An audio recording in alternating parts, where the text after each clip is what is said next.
everybody. Jan Hicks or Jan Hicks Creates here, working on an elephant. Hope you guys are having a lovely day. It is May 28th at 9:22 a.m.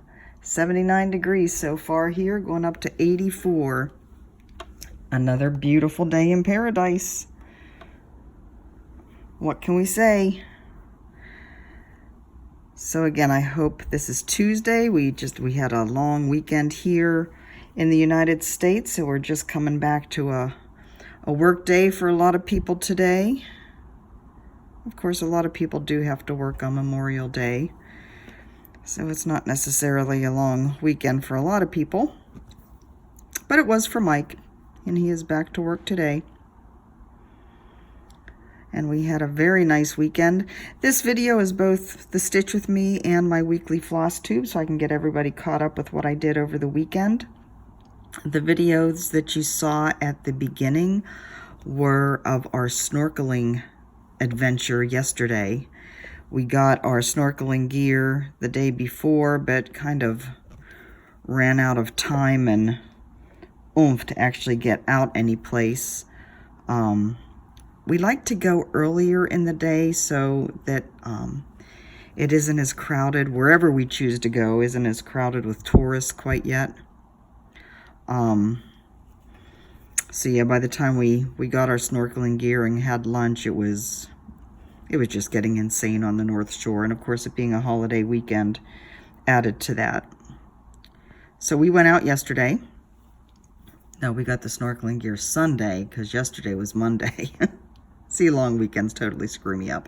Anyways, we went out yesterday to, there's a kind of a protected cove, little bay type thing out by Turtle Bay. It's called Kuilima Cove. And they've built like stone piers, I'm not sure what the correct term is, on either side. So it is very protected, and then it opens out into the ocean. And it's a great place for beginning snorkelers to go. Now it was, you know, because it is right where Turtle Bay is, like the three wings of the hotel are right here, and then the cove is right here. So it is right there. So it was pretty crowded by the time we got there. But it was okay. We managed to stay out for an hour paddling around, and it wasn't loaded with a ton of fish. It's not like there was a ton to see there. But again, it was perfect for us beginners who really were just trying to get a feel for the equipment, a feel for being in the water with the equipment, you know, all that kind of thing. We have a GoPro that is waterproof. It's the new Hero 7 that we used for the first time underwater yesterday. The video was, you know, you don't know, since it's the first time using it, how it's actually going to look underwater. But we were very, very impressed with the quality. Now, when I uploaded some of the video to Facebook, unfortunately, Facebook degrades it so much that the shots were very pixelated. It was really a disappointment. Hopefully, again, I'm saying you saw, but I haven't actually edited this and put them up yet, right? But hopefully the quality that is going to show up on this video will be retained, and you'll be able to see, you know, clearly the different fish and the sea urchins and, you know, all that kind of thing that we did see. It was fun. We had originally been thinking about going, the guy that sold us the equipment at the scuba shop recommended a place called Electric Beach over on the West Coast. It's actually across the road from an electric power plant, and the power plant, and using the water that they use water to cool it, and it's clean water. It gets shot English. It gets shot underneath in pipes underneath the road out into the ocean, out of these pipes, and where it comes out, it's warmer than the water around it, you know, the water that comes out of these pipes. And so fish and other sea life have a tendency to gather in that area. It's a good place for snorkeling. And from what I understand, it's one of the best places for snorkeling on the island.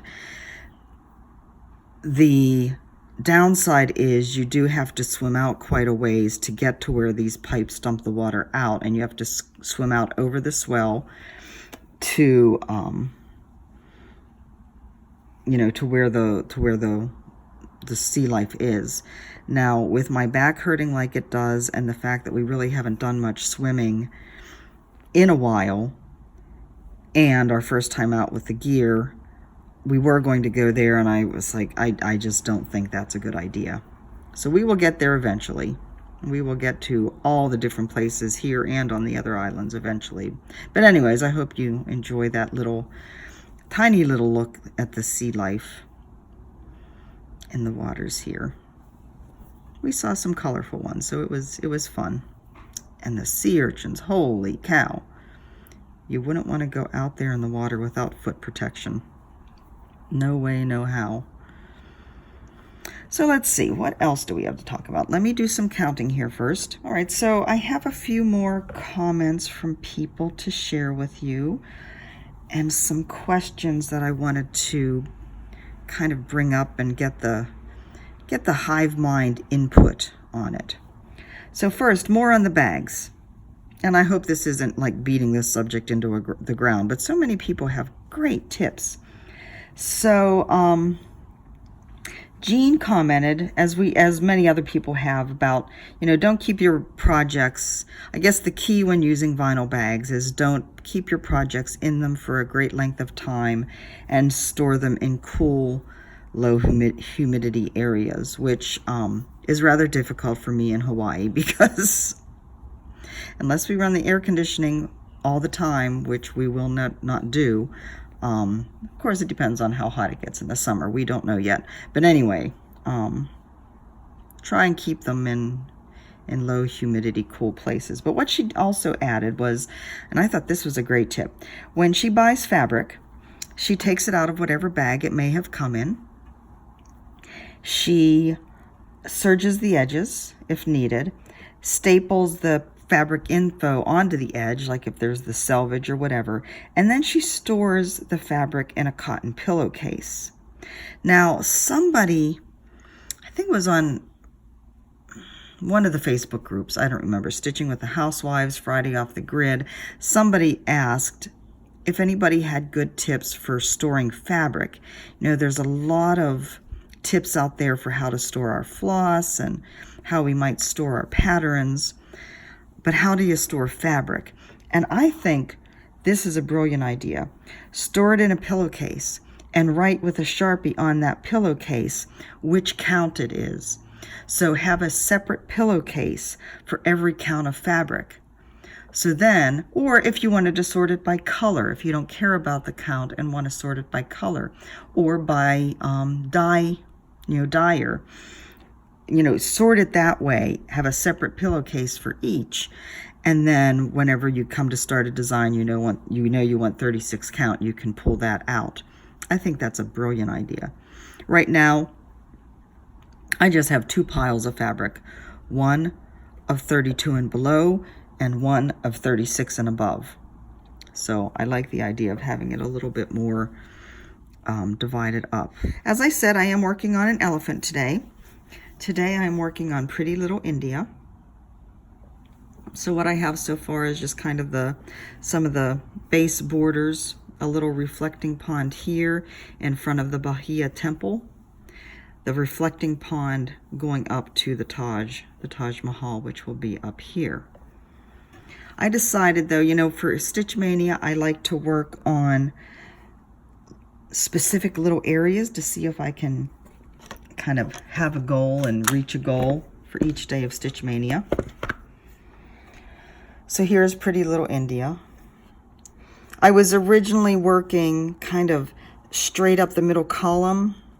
I found the middle of the fabric so I could make sure, because this is it's kind of a squat wide piece of fabric. And I'm pretty sure my measurements are right, but I wanted to kind of get the height of it established so that I could be sure I had enough fabric. And I'm pretty sure I do, but just to reassure myself. Now, I decided though, instead of continuing up with the Taj Mahal today for Stitch Mania, I'm going to work on this little elephant here. So my goal is to get the elephant done today. I did work on Pretty Little Hawaii yesterday. I worked on, let's see, Pretty Little Hawaii, the elephant from the Russian designer, Mr. Peacock's Garden. That's the Linen and Threads mystery sampler for this year. And then Midnight Garden was the last one you saw me working on in a video. So I'm going to show all those in the Flosstube portion of this video. I'll stitch for a little bit longer here.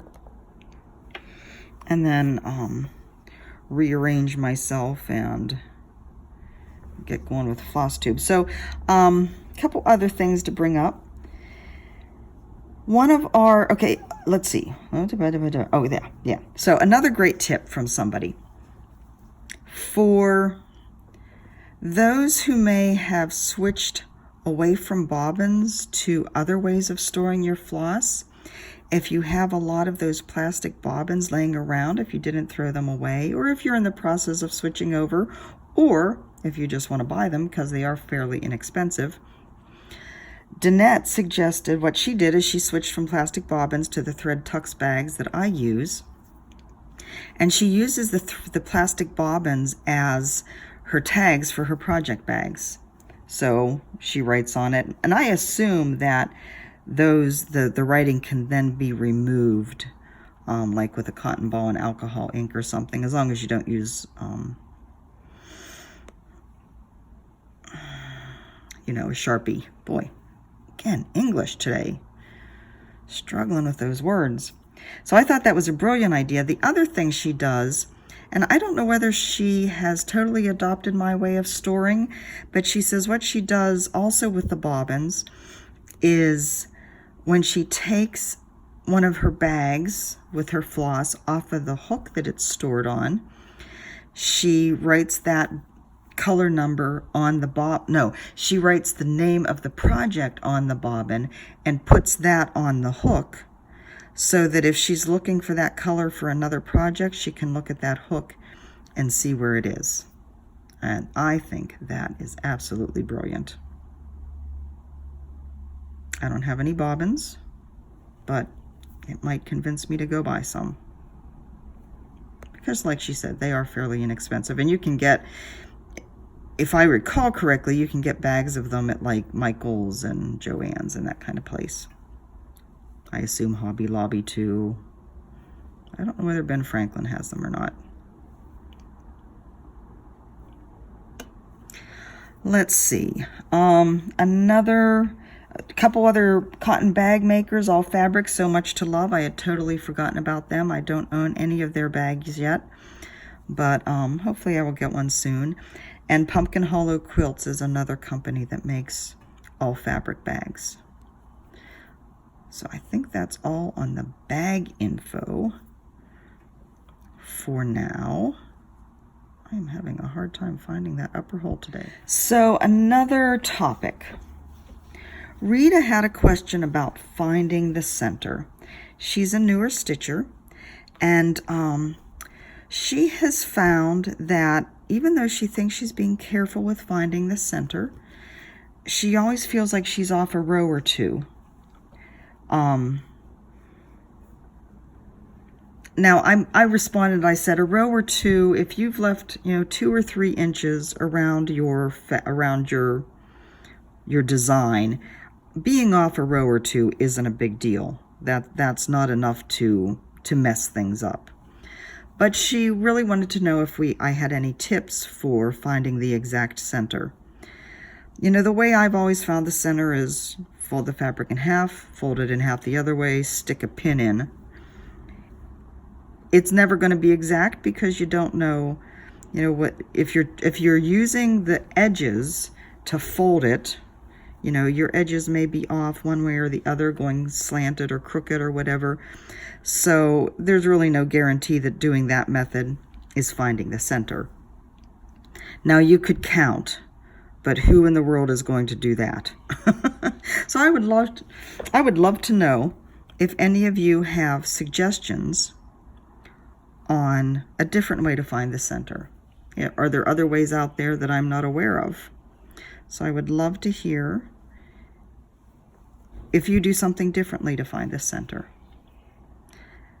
Now, as you know, more often than not, I do start my projects in the top left or lower right if there is a good hard part of the design, not hard as in difficult, but a defined part of the design on that edge. This one I did start in the center, again, so I could be sure I had enough fabric. So yeah, let me know any tips you have on that. Now another subscriber, Newbie Chocolate is her name, is also a new stitcher, and she is having difficulty with not splitting her stitches when she comes up or down. I don't know whether she said specifically that she's using the sewing method or stab and poke or what. Now, Newbie Chocolate, I did respond to you and say, you know, one of the best ways to be sure to have more control, and it's totally not what I'm doing right here, is to go down in an empty hole as much as possible. Now, the direction I'm going doesn't allow me to do that. So if you are going down in a hole where there is other stitches, you just want to, you know, I think for the most part, my stitches are apart enough that I can go down. You know, it's more important. No, I'm wrong. I'm backwards. You want to come up. Is that right? Now I've totally confused myself. If you come up in a hole where there isn't any other stitches, then you don't have to worry about running into them. So you have more control when you're going down, right? You can see and kind of move the stitches aside to make sure that you're not piercing them. And then you come up in the hole that's empty. As much as possible. That is not always possible, depending on how you stitch. Blitz Stitch does have, if you follow Blitz Stitch, he does have a video, I think he said recently that it was number 5, where he talks a lot about how he stitches. He does a lot of big pieces. So I don't know how that would translate to smaller pieces, but he does a lot of big stitches or big pieces where he's always stitching on the diagonal. So he's always going towards the empty space. When you're stitching a piece like this, where it's smaller and I'm filling in like one color and then going to another color in one area, I mean, I guess I could work this on the diagonal. It's just not something that I do very often or that I'm comfortable with. But it does mean then that there are stitches that are filled in more. And so when I'm working those, I have to be more careful with those that I'm not splitting the stitches. Like this one in here, all 4 sides have stitches in them. So that one in particular, I'll have to be super careful with. But it really is a matter of just trying to come up as often as possible where the holes are cleaner, for lack of a better term. All right, we are at 20 minutes. I think that's it for today. Like I said, I'm going to be working on this and my small. It's working well to go back and forth, you know, one thread at a time between the two. I got quite a bit of my small done over the weekend. I'm thinking I'm going to get it done this week. And no, I'm not going to show you. I won't show you until I'm back, until, you know, I've given it away at StitchCon, but I will make sure to take plenty of pictures. I had been wanting to make a second one, you know, to make this first one kind of a prototype, since it's different from anything else I've ever done. And then make a second one as the real one, but I've run out of time. Now I know I do have a month yet until StitchCon, but I only have, it'll be 2 weeks Thursday when we leave for the mainland. So I could take the fixins with me. It is just all hand stitching and, you know, finishing by hand. So I could take the stuff with me. I am not sure. I don't know. It's going to depend on how this one goes together, if I'm happy with it or not. I'd still like to make one for me because it is awfully cute, in my personal opinion. But regardless, you won't see it until I come back. All right, so pretty little Hawaii. Mr. Elephant, you can see his old trunk there. He's going to be so cute. All right, so I am going to take a break, rearrange. I'm going to insert a commercial here, an ad here, so you guys can take a break, go pee, get more to drink, and then I'll be back for my Flosstube. So I will see you in, for you, just a second. Well, actually, probably a minute or so, depending on what ad gets placed. Anyways, talk to you soon. Bye-bye. All right, kids, I'm back and ready for my Flosstube. This is Flosstube number 55, and welcome. Now, I'm going to put in the title where to start the Flosstube, unless you're somebody who only wants to watch my Flosstube and not the Stitch with me. So if you are just arriving here, welcome. Welcome to Jan Hicks Creates. It is May 28th, day 28 of Stitch Mania. For those of us that are still going strong.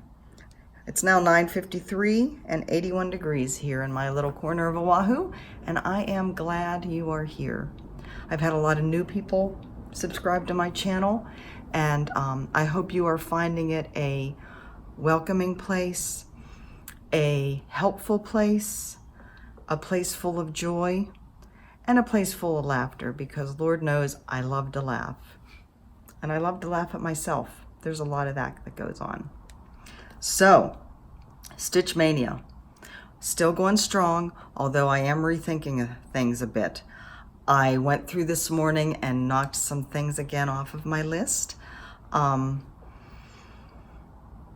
think I'm now going through June 8th, which is a little bit more reasonable in my brain, although I'm not sure that any of this is reasonable. I'm starting to think, we leave June 13th in the evening. I'm starting to think about not only what I'm going to take with me, but also what I need to do to get the apartment ready for the house sitter, because I feel like I do need to have it pretty spick and span. I'm not the best housekeeper in the world. I'll be the first to admit it. I'd much rather sit and stitch and knit. I know a lot of you can agree with that. But I do want to have things, I guess in my mind, it's, if I don't have things cleaned up, I almost said read up. Who of you in Western Pennsylvania or Central Pennsylvania know the term read up? I want to know.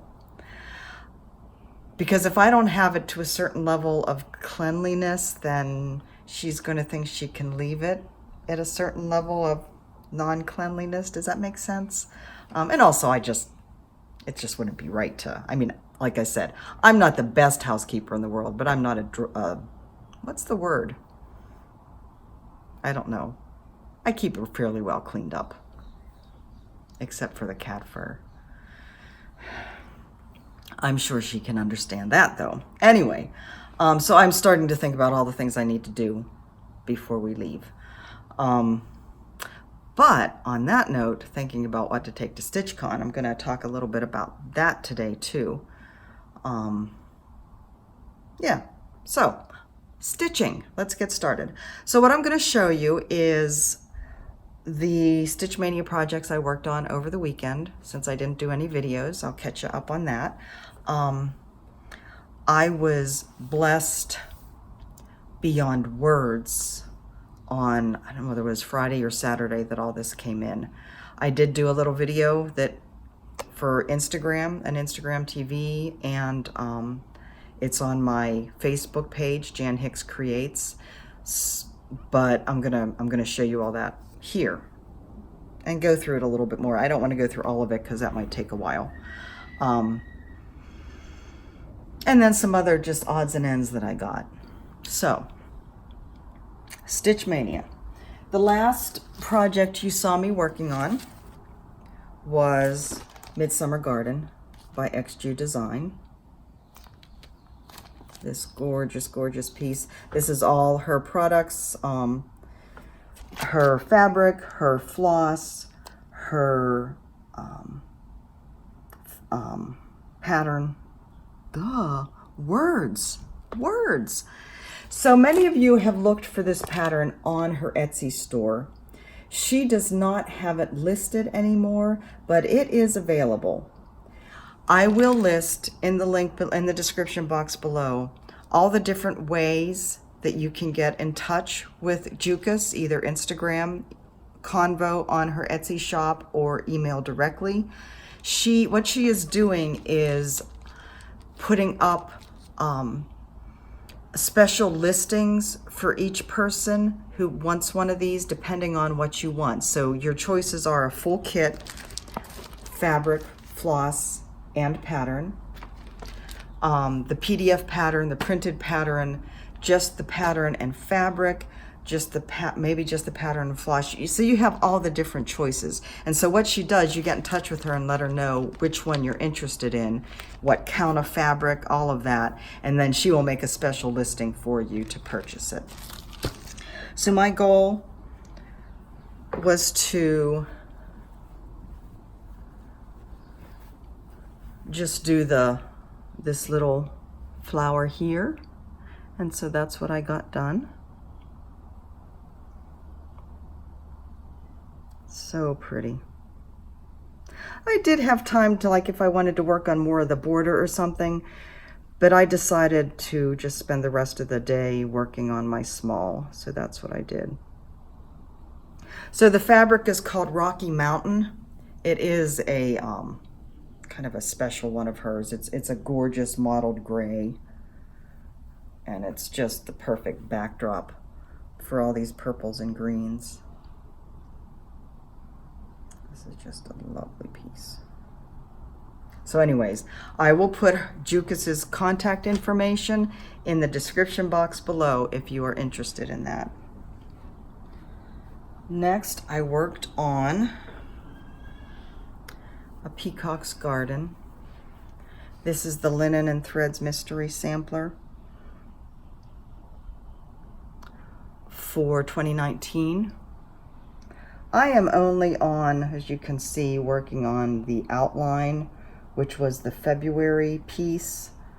Obviously they are way far ahead of me, but I'm not trying to keep up or anything. I am thrilled with my color combination so far.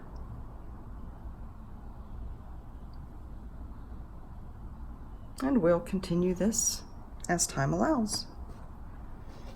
The next one I worked on is Om. I didn't get my iPad ready to show you the picture. I will insert a picture here of what this looks like. So I worked more in the upper left corner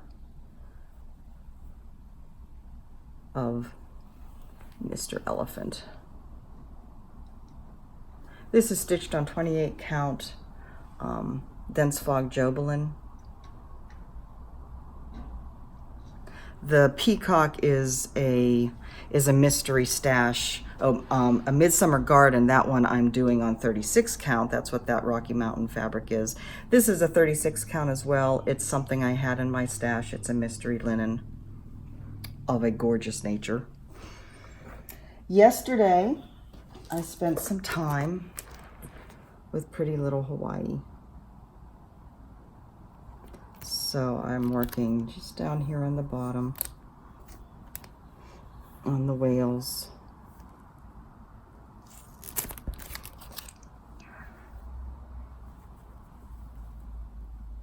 Where are they? Oh, I'm having a hard time today. I have a different setup, so I'm getting used to it. The little whales in the little ocean. They are so cute. Look at those whales. There's still one more shade of pink I have to add. This is just so adorable. Okay, so that's all the projects I worked on over the weekend.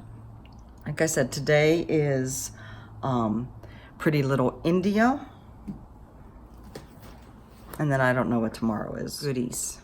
All right. Guys, I've said it before.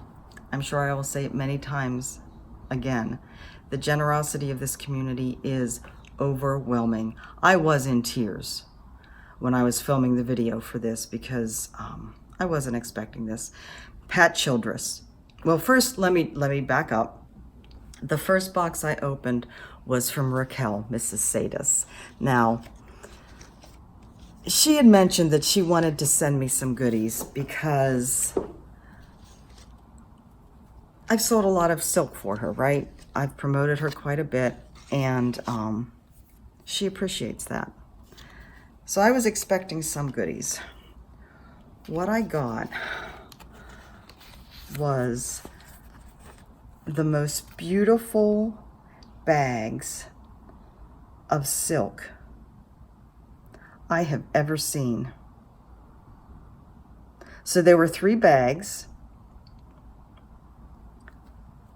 and I'm not sure like what they're called exactly. Well, I'm not sure what this one is. This is like a set of brights, which is just stunning.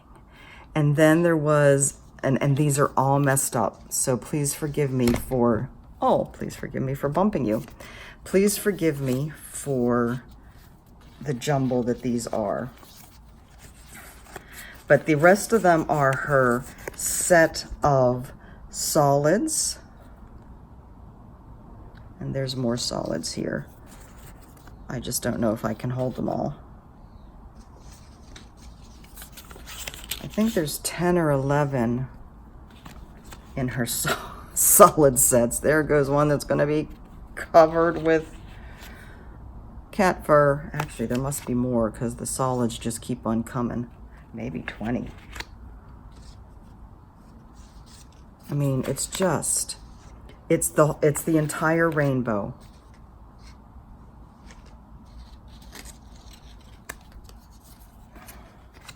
Just look at these. Look at these colors.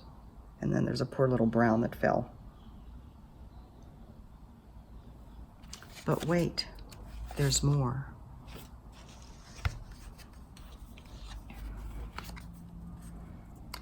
Mint and chocolate.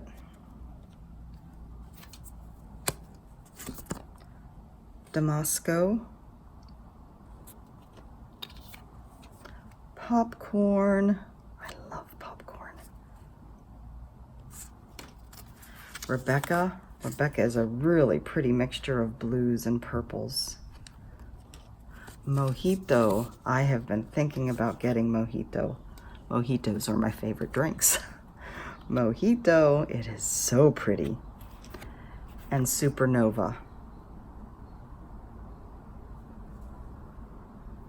So I'm starting to think about what I'm going to make with these.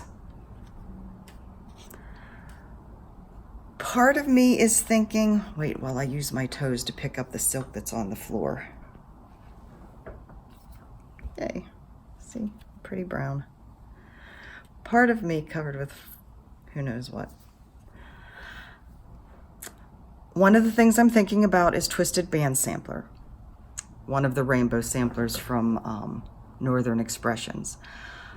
But I started looking, well, another one that is calling to me, that has been calling to me for ages, is called Siam Fusion by Sampler Cove, and I will insert a picture here.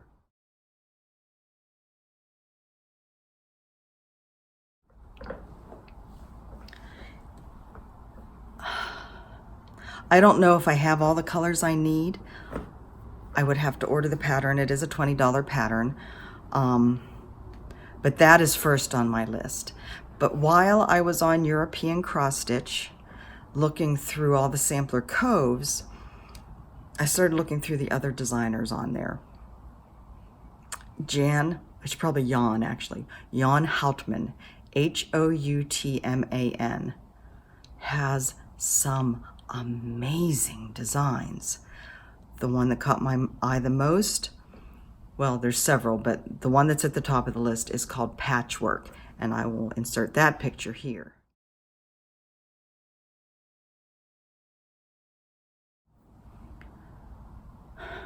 Right? Is that me? You know, I talked about my 5,000 subscriber giveaway being my favorite things, and I talked about who my favorite designer is. I don't think I'm going to do favorite designer. I think I'm going to do favorite theme, and that's Quaker. So my 5,000 subscriber giveaway will be some of Mrs. Sada's silks, some of Victorian Motto Sample Shop threads, some linen, and a Quaker design.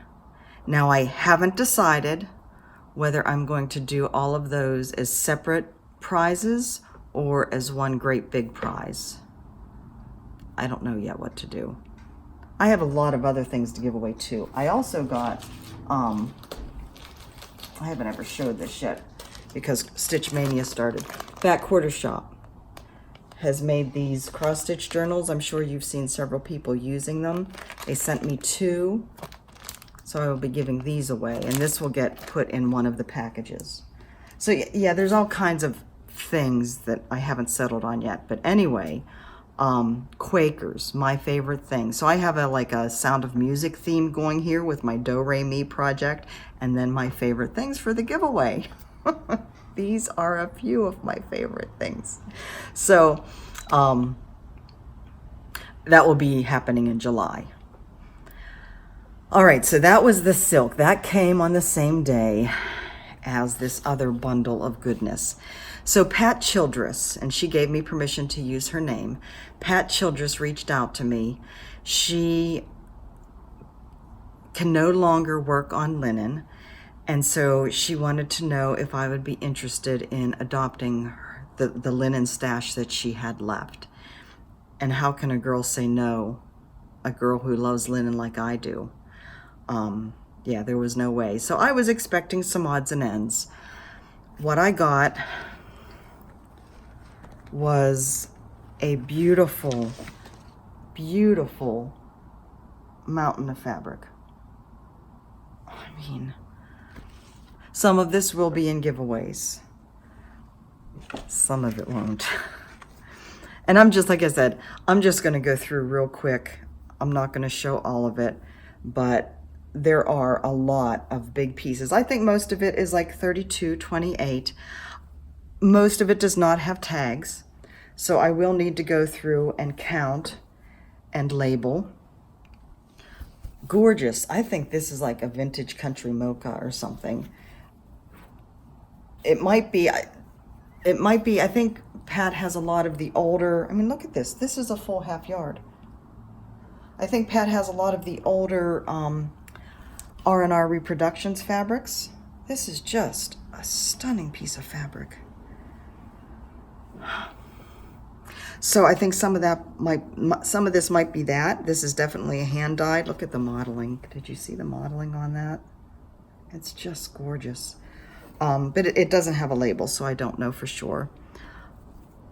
A raw. There's a lot of little pieces like this as well that maybe she was saving for like bookmarks or something. I'm not sure. Little.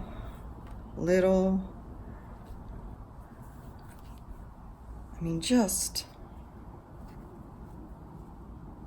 Most of them are neutrals, but there are some colors. Pretty. This is a pretty color. But again, just little pieces.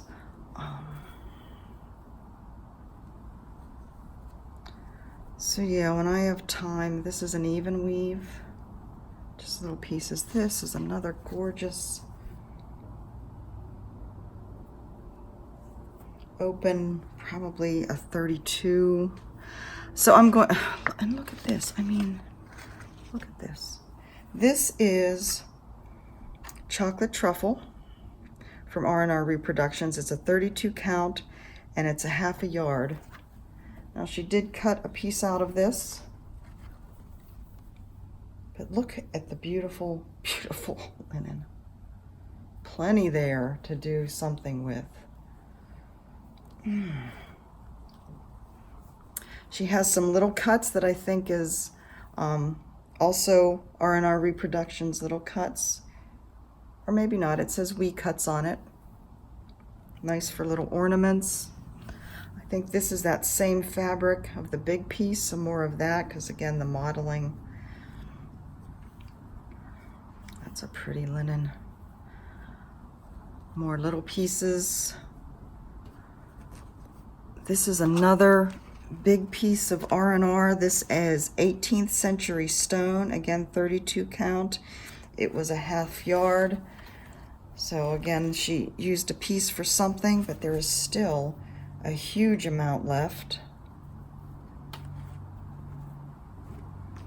I think this is another piece of that other big piece because the modeling looks familiar. And if any of you know what this is, just by looking at it, I'd love to hear. It's not a Zweigert base. It doesn't have the orange band. Or Pat, if you're watching and you know off the top of your head, I'd love to know. This one, look how pretty. This is, I don't know whether you can see, this is a deep purple. I would love to have more of this. Some more raw linen. Every once in a while I'll come back by a piece that she's started something on. It's like I don't know whether she was testing out the fabric or what. But again, this is a pretty hand dyed.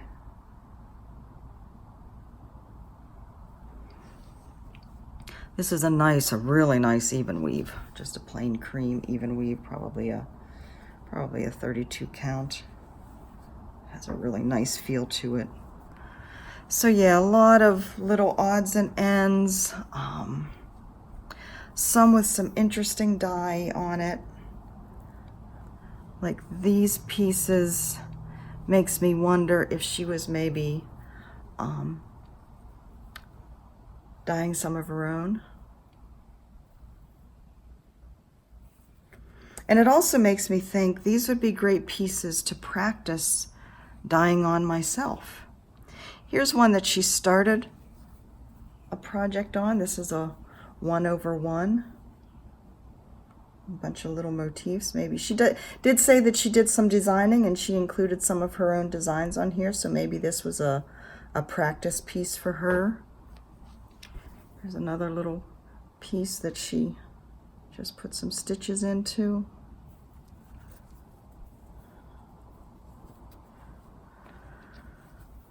Nice little hand-dyed, kind of a goldish brown. The edges are all serged. Again, more of the pink dyed. Since they're just little pieces, I'm not sure whether she was practicing dyeing or whether she did dye it and then did it for something. Here's another little R&R Reproductions. This is Tabby Brown, 30 count. This is another little recut. So I guess that's why I thought or maybe that price tag is from something else, I don't know. Another piece that she started with this really pretty border on it. I wish I knew what that was supposed to be, because I love that border. And it's definitely over-dyed floss that she used. This is kind of a grayish, greenish, and again, just some more little stitches put in there. I like how she kind of sews in a little bit from the edge. I think that's very interesting. And again, on this one, just kind of sewed in a little bit. Now there's a couple pieces of this. A very interesting dye job. But this is a much more rustic linen. I don't know whether you can see the slubs in this are much bigger in places, and there's much more of them. So this tells me it might not be have been as expensive of a linen. It has a great feel to it, and I love the color of it. I love the modeling. But it is, because the slubs are so much more, look how pretty that is. because the slubs are so much more pronounced, I think this would be for a more rustic piece. But it has a really nice feel to it. It's really soft. Pretty, pretty. There's another pretty little, that might be the same as those other pieces that were little. This is a gorgeous gray. This is a Zweigart base. There's not any tag on this. And again, it's, you know, part of it is cut away, but still a large enough piece to do anything with. And it's a gorgeous, it has gorgeous modeling. I don't know whether you can see this or not. Do you see how gorgeous that modeling is? Oh, that's so pretty. Another one with some interesting modeling on it. And then last but not least, oh, there's still some charts. There's this piece. So she stitched the edges and then started the alphabet here. And the colors are so pretty. But what's intriguing is stamped on the bottom. I don't know whether you could hear that, but that was just a loud bang. Stamped on the bottom, it says the Bennington Museum, the Dorothy Allen Sampler, I think it's 1783. So when I put the video out, I said, you know, she didn't include the pattern for this. I don't know what it is. I looked on the Bennington Museum website and I did find the original sampler on there. But it's not like there was a kit available in their shop or anything to buy. But one of you lovely people out there who know everything, it never ceases to amaze me how much you guys know, said that this was actually a reproduction sampler that Pat and Ann did back when they first started. I don't know whether it's when they first started R&R Reproductions or first started doing designs, but the Dorothy Allen sampler was a class kit. And so she very generously offered to send me the pattern. So when I get that, I will be doing this. I hope I can find, I hope the flosses haven't changed so drastically that they won't match. Hopefully, since it's just kind of, the alphabet's kind of separated, you know, that if there is a change, it won't be too drastic. So there was that, and then she sent some patterns too. Like I said, she did do some designing, and this is one of her designs. I don't think this is the full thing. I'm not going to show it because it is the chart. But it's called the A&E Sampler Designs, Adam and Eve True Love 2001. So an Adam and Eve sampler. She sent, by Sheepish Designs, this one, Circling Angels. The sampler company, this is a chart pack that has all 4 of these designs in it. This is another little, just a little Christmas Adam and Eve design that she did. Susquehanna Samplings, the Harriet Miller Sampler, the New York Historical Association, Cooperstown, New York. And then she also included this quilt pattern. I don't quilt, so I will be sending this on to somebody. And I will also be gifting some of these away as well, because you know I'm not much of a sampler person. So, Pat, I have no words. I still have no words. I am overwhelmed with your generosity.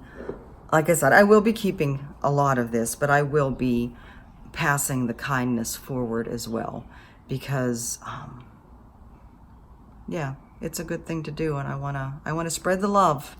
I hashtagged this "Give Love, Get Love," and that's what I'm feeling. I am amazed. I am just give love, get love.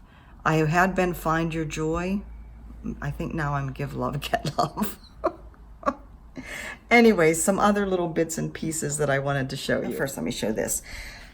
Donna Bayless by the Bay Needle Arts did a sunshine, a sunflower design that she is calling Sunshine. And she found these little charms to go in the middle of the sunflower that says, "You are my sunshine." Now, like many of us, I sang that to my boys all the time when they were little. So I got 2 of the charms, and I will make this twice. I don't know if I will make it quite yet. This will definitely be presents for them. I don't know that I'll make it quite yet because I don't know that they're at the stage yet to appreciate not only the design, it's not necessarily a young man design, but whether they'll appreciate the sentiment. This may be saved until they get married and start having kids. Only then will they appreciate what this means. I also read to them, I'm sure many of you did, the book,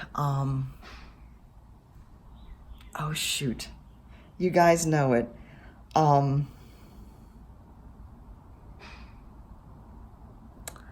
The one with the mother and the boy, and she sings to him every night the same song, and when he grows older and she grows older, he sings it to her. You guys know it. What's the name of it? It's not coming to my brain.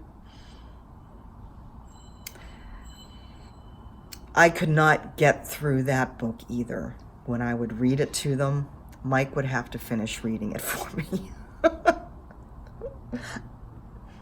I'll love you forever. I'll like you for always, always forever. My baby you'll be. And then he turns around and says that to his mother. Oh my God. So, other goodies. I had mentioned these, I think, on a video. Swedish hand towels, hand cloths. These are from a company called Sweet Gum. Your home just got a little sweeter. These are to replace paper towels, so you're not using paper towels as much. Now granted, paper towels are compostable, but Mike and I, not only are we totally anti-plastic, but we are also trying to put as little in landfills as possible. You know, our landfills are mountains at this point. So we're trying to add as little as possible to the landfills. And so that's what these do. They are Swedish hand towels, dishcloths. So they are meant to, let's see, last at least 6 months, and then you can compost them. You can wash them in the washing machine and let them air dry. You can use them with any cleaner. The inks are water-based inks. So I got, actually I have a third one that is in use downstairs.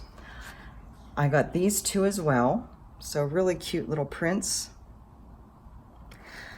And this gray one came as a set with a linen dish towel.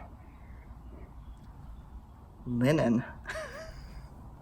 All right, so call me crazy. Look at the color of this though, this gorgeous dark gray. The edges are all seamed, of course, because it is a dishcloth. Now, the only downside is that it is not an even weave. I don't recall exactly, but I think I counted one way that it is, I think one way it might be 32 or 36, and the other way was 40 or something. So it's definitely an uneven weave. But do you remember the designs from the one French book, the florals, and there was like a wisteria that came down, and she just had it hanging, like not framed or anything, just had it hanging on her wall. Wouldn't that be gorgeous on this gray? It wouldn't matter if it were uneven. It would be rustic and pretty and just, oh, rustic. A lot of those designs were more rustic. It would be perfect for that pink cloth. OMG, people, my brain is just exploding with ideas and I want to start them all. Anyway, this is not going to be used as a dishcloth. Let's just put it that way. So the other thing I got, and this is the last thing, is these peels. I have been seeing these. I forget who mentioned these first, what video I was watching. It was one of the StitchCon people, but I don't remember because I've watched so many. And I'm seeing these more and more on people's projects. So I actually meant to open this and get out one of my big ones. I haven't tried them yet to see how they work. The colors are great, right? I got a pack of 20. These are from Amazon, Amazon Prime. Hold one. Amazon Prime. I think the pack of 20 was like $7.99, $9.99. So they're just silicone peels, silicone pieces that kind of spread apart and come back together. So let me get one of my big ones. I'll just, because I have them all sitting here next to me, let me just pull out my colorful blue one. So I'm working in the middle of this, right? So I want to roll up the edges. And so this will just go like that. And it shrinks to the size it needs to be for the fabric. Roll up the bottom.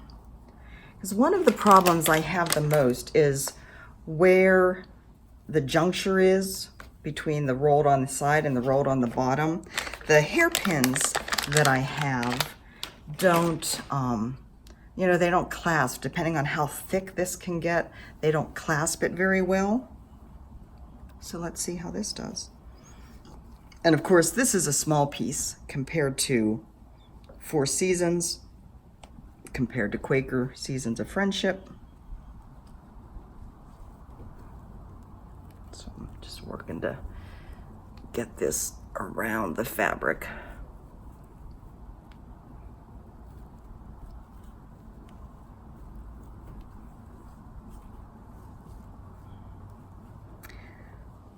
The thing that feels nice about these is they're lightweight. I'm going to put another one on, a different color every time because that's how I roll. I'm going to put another one on the other side of the bottom. So again, kind of tuck the fabric up into it.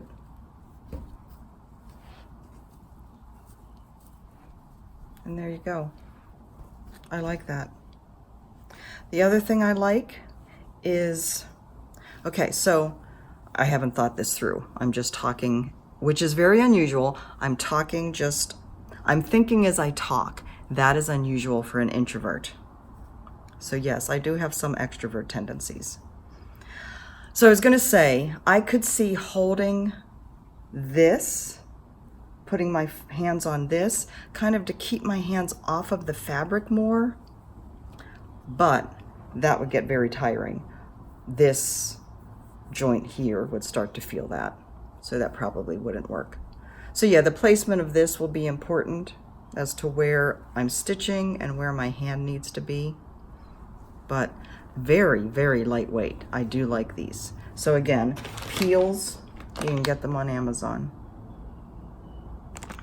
All right, guys, as always, I feel like I'm forgetting something. But if I am, guess what? I'll be back tomorrow.